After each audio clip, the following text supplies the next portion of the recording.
do evangelho judaizante. O que é isso?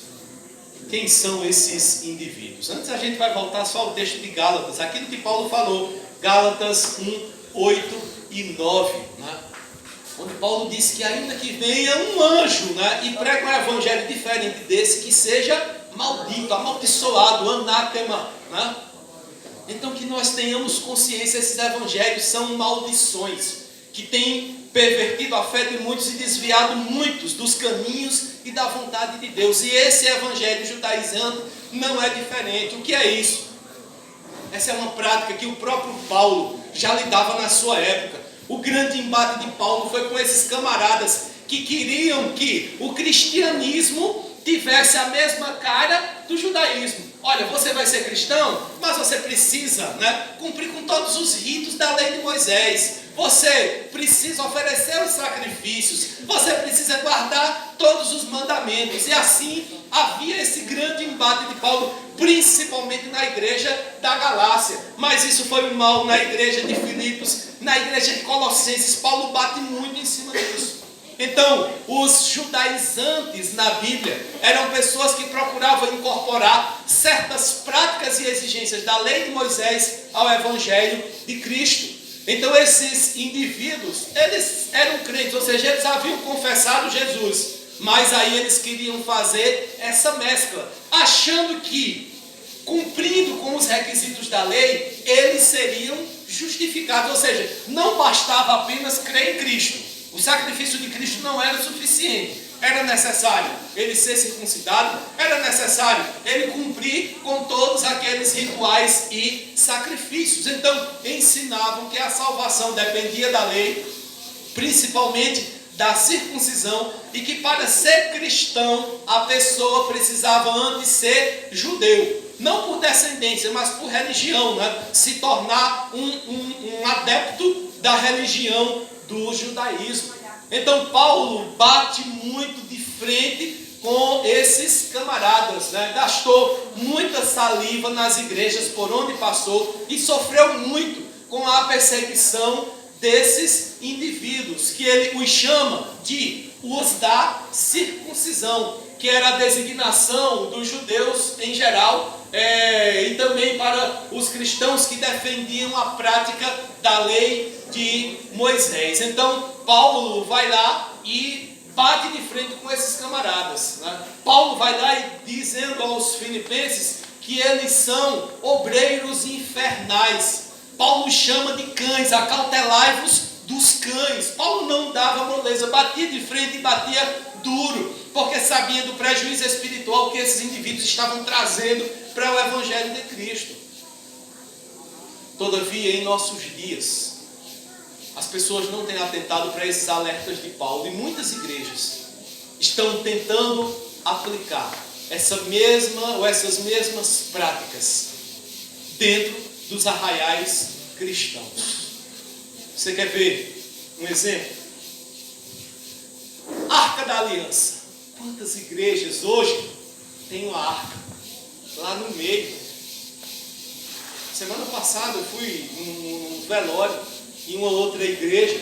Estava lá uma arca da aliança, um menorá, um candelabro lá na igreja, tudo reportando a lei.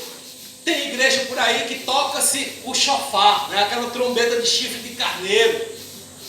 Tem igrejas por aí que o culto parece um ritual judaico. É tudo reportando ao judaísmo.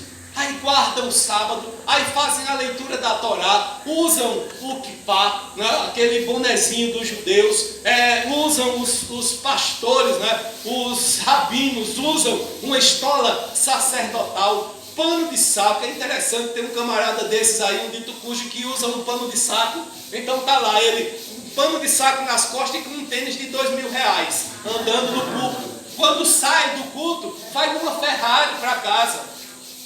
Queridos, vamos despertar para isso, né? Músicas e danças judaicas no culto, ou seja, a judaização do cristianismo, infelizmente, é algo que tem acontecido muito em nossos dias. Então aí canta-se a arca, né? Exalta-se a arca, e toda aqueles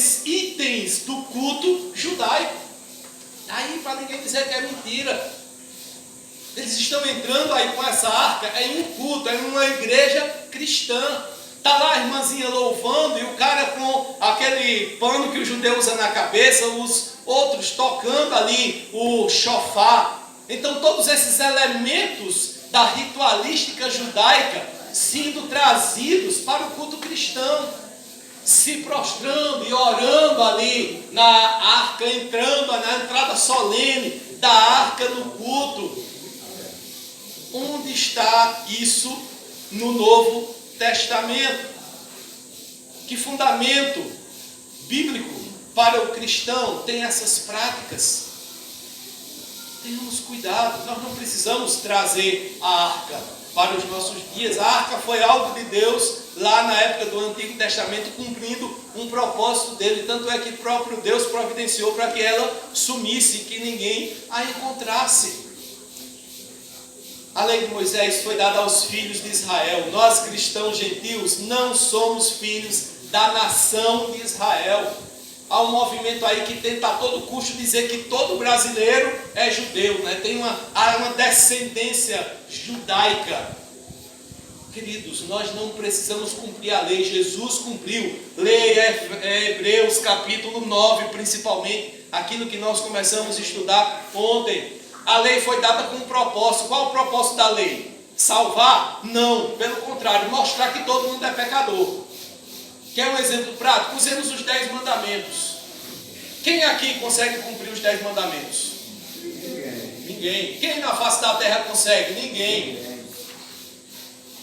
Honre seu pai e sua mãe, obedeça. Quem nunca desobedeceu pai e mãe? Não tomar o nome de Deus em vão, como nós vimos, né? Não pronunciar o nome de Deus sem que seja com a intenção de adorá-lo. Quem nunca fez? Não usar o falso testemunho. Não mentir. Quem nunca mentiu? Não adulterarás, como Jesus faz a interpretação, a questão da mente. Quem nunca? Não matarás, como Jesus faz a interpretação, a ira no coração em relação ao outro é um assassinato. Quem nunca? Vá para os 10 mandamentos e veja quem já cumpriu. Todos são culpados. A lei veio justamente para isso, para mostrar que ninguém consegue cumprir a lei e que todos precisam ser salvos unicamente pela graça de Deus e não por bater no peito e dizer eu cumpri os mandamentos, porque ninguém consegue. É por graça e graças a Deus por isso. Então Jesus foi lá e sim, ele cumpriu com todos aqueles requisitos da lei e foi ali um sacrifício perfeito, o Cordeiro de Deus para tirar o nosso pecado. Então aí sim, né, nós precisamos cumprir a lei de Cristo, a lei do amor, de amarmos a Deus de todo o nosso coração, de toda a nossa alma, de todo o nosso entendimento, de todas as nossas forças e amarmos ao próximo como a nós mesmos, né? É isso aí que nós precisamos viver no nosso dia a dia. Então tenhamos cuidado com essa judaização que anda por aí afora sendo apregoada em muitas igrejas ditas cristãs, né? Que você não pode nem entrar no templo ali, né? E pisar em determinados locais porque é um local santo, né? Não, você não pode subir aqui porque é um local santo. Queridos, Deus não quer templo santo, Deus não quer cadeira santa, Deus não quer violão santo, pelo contrário. Deus quer cristãos santos, músicos santos, Deus quer pregadores santos, Deus quer frequentadores santos no seu culto. Deus não está preocupado com tudo isso aqui que a gente usa, não. Isso não tem nenhum valor diante de Deus no que diz respeito à questão de santificação. Então nós precisamos saber que nós precisamos cuidar do nosso coração, é da nossa vida, é da nossa santidade, procurando imitar a Cristo em nossas vidas. Então tenhamos cuidado com essas práticas e essas perversões. É aquilo que Paulo alerta aos Gálatas: de Cristo vos desligastes, vós que procurais justificar-vos na lei, da graça decaístes. Alguém que tenta entrar com uma arca, alguém que tenta usar pano de saco, né, para ali obter perdão dos seus pecados, alguém que tenta cumprir com a ritualística da lei, está ignorando a graça. não está vivendo a graça de Deus. Como diz Paulo, porque nós pelo Espírito aguardamos a esperança da justiça que provém da fé. Justificados, pois, mediante a fé, tenhamos paz com Deus, nos diz Paulo em Romanos 5:1. Então nós somos justificados não é pelo que nós fazemos, mas é quando cremos na graça que Ele nos concede por meio de Cristo Jesus. Então tenhamos cuidado, porque essa judaização, sabe o que é que ela faz? Ela alimenta todo um mercado, todo um comércio em torno disso. E aí vende-se inúmeras caravanas para Israel. Vamos para a Terra Santa. Venha ser batizado no Rio Jordão. Venha comprar o óleo ungido lá de Jerusalém, de Israel. Venha ali. Se você tem dinheiro e quer ir fazer uma viagem turística, vá, né? E desfrute, Deus abençoe. Agora não vá atrás de bênção, achando que você entrar no Rio Jordão vai ser batizado, porque como já vimos, isso é misticismo. Então tenhamos cuidado, porque isso serve apenas para alimentar todo um comércio. Está lá a grande quantidade, é moda ser batizado no Rio Jordão. Aí você tem alguns indivíduos, alguns artistas, né, mega pop aí, que tem uma vida perversa, né, uma vida aí totalmente corrompida na perversão, nas drogas, em tudo que você pensar. Aí vai lá em Israel, se batiza no Rio Jordão, está tudo certo. Estou aqui com Deus porque me batizei nas águas do Rio Jordão, né? Fiquei todo arrepiado quando saí um dia desse, eu vi o cara dando uma entrevista. A gente não precisa disso, queridos. Cristo é suficiente. Ninguém precisa ser circuncidado para ser salvo. Ninguém precisa carregar a arca para ser salvo. A salvação ocorre pela fé na suficiência da obra de Cristo. Em Cristo nós somos eleitos, adotados, santificados, redimidos, remidos, selados com o Espírito. Cristo é o centro. É Ele que precisa ser exaltado. É Ele que precisa ser cantado. É Ele que precisa ser vivido em nossas vidas. É nele que nós encontramos os recursos espirituais para vivermos de forma que glorifiquemos a Deus com o nosso viver, e não com essas coisas, com esses modismos. Veja um comparativo entre a lei de Moisés e entre a graça de Jesus. Veja o que é que a lei faz. Mostra o pecado, enfatiza a carne, traz prisão e morte, né? É uma fase da infância, como diz Paulo, e traz maldição. Enquanto que a graça perdoa o pecado, enfatiza o Espírito, traz libertação. Aqueles que vivem na graça, vivem já na maturidade da fé. A graça leva a maldição, tira a maldição, aponta para Cristo e conduz ao Pai. Então apliquemos essa verdade em nossas vidas. Cuidado com essa perversão da teologia pelo apelo turístico.